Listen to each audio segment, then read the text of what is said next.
Hey everybody, melanated magic here. So I've been having some technical difficulties. If it wasn't my microphone, it was something else. But I said, you know what, we got to keep the ball rolling. I hope my videos are inspiring you. Today's video is about why I no longer bow down to pray.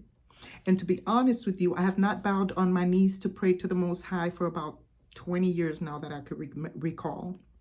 And I'm going to tell you why before you go exiting and think I'm talking blasphemies.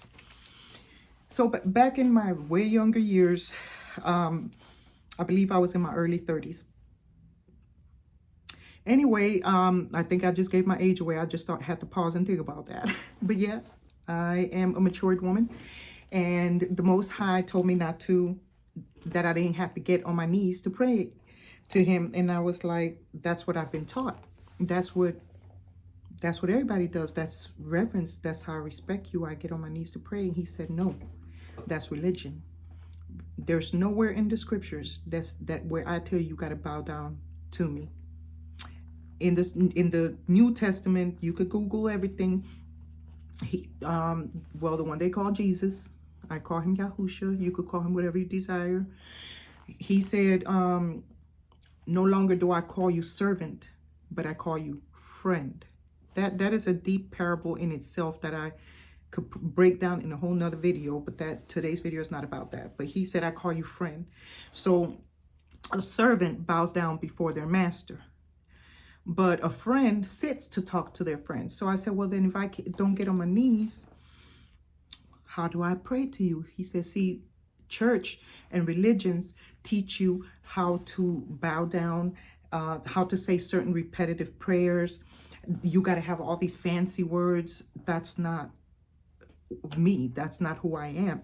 I desire for you to talk to me like you talk to your friends. Just be yourself and talk to me from your heart. I was like, I could do that. So then he also told me to stop using an alarm clock, that he was going to start waking me up. So he became my alarm clock, I suppose. And I've been through careers where I've had to show up to work early because I have to get checked in and everything before starting my shift. Never once in all these years have I not been woken up when I need to wake up. And I'm like, I need to wake up at this time, and I wake up exactly at that time. Now, if I go back to sleep, that's on me, right? But I got woke up. In the same way, I was like, okay, so why can't I get on my knees to pray to you? Because I really need to know this is you telling me this.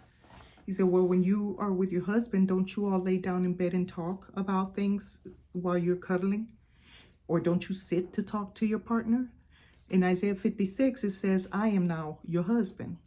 And again, the scriptures don't fall apart that I'm into scriptures, because I do believe in a lot of in a lot of the scriptures, but you have to understand that the scriptures are all parables. They're all parables. So you have to be able to read between the lines to see what is the deeper meaning of what it's saying. Unless you believe that these things in the Bible really happened, then that's your belief, right? I cannot tell you what or what not to believe in. I'm telling you my stories and my spiritual journey and what has helped me evolve in my walk. So when he told me that, I said, that makes a lot of sense. And I'm going to tell you how happy I am, because I remember this one pastor. He was such a righteous man, though. One of the few pastors I've met that is actually a righteous man. Him and his wife were the most beautiful people I've ever met. And they were really very, very righteous people. And I knew them for quite some time. So I know that they were what they claimed to be back when I was, in the church thing. But that man said that he would never get out of bed without getting on his knees. He would drop straight down to his knees from bed, right? And it seems like it's a righteous thing, right? Because that's what the world teaches us. So they normalize things that really are not normal. And we don't go to investigate further to find out whether these things are true or not.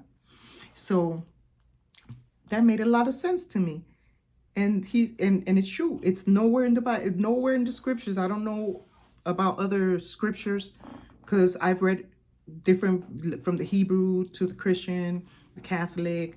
I've studied world religions, and I don't, I know men get down to pray, but I don't know where it says that we ought to.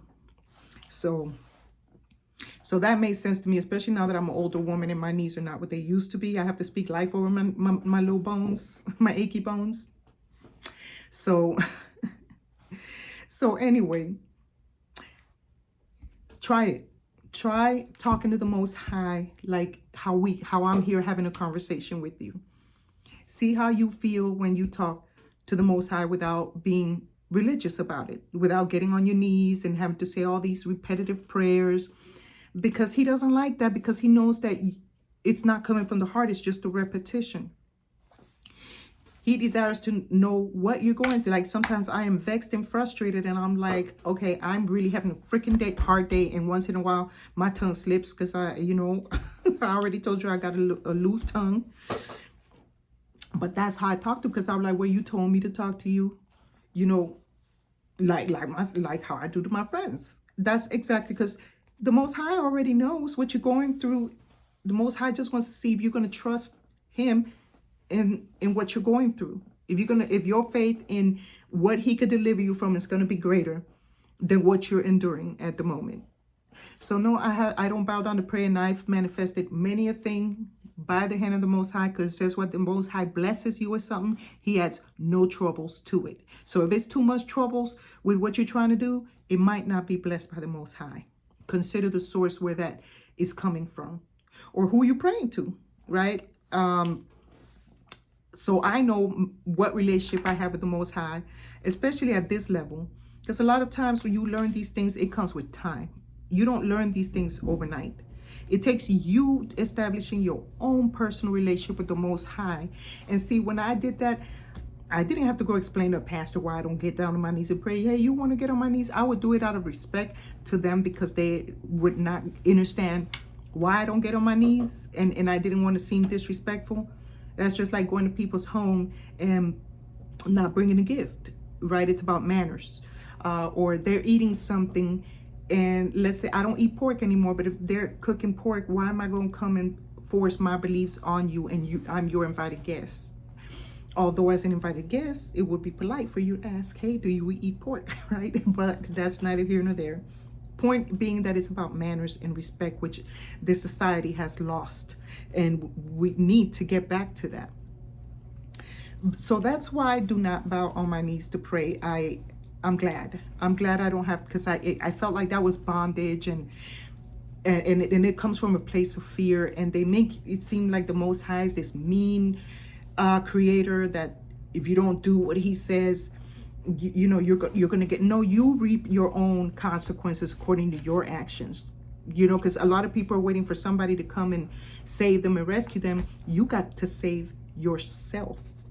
And when you're walking in your purpose, no matter what anybody comes to try and steal you, but you know that you have that relationship established with the Most High, you're going to take it straight to the source and be like, is this true what this person is telling me?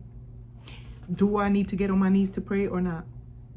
But he says, seek me with all of your heart that I may be found by you.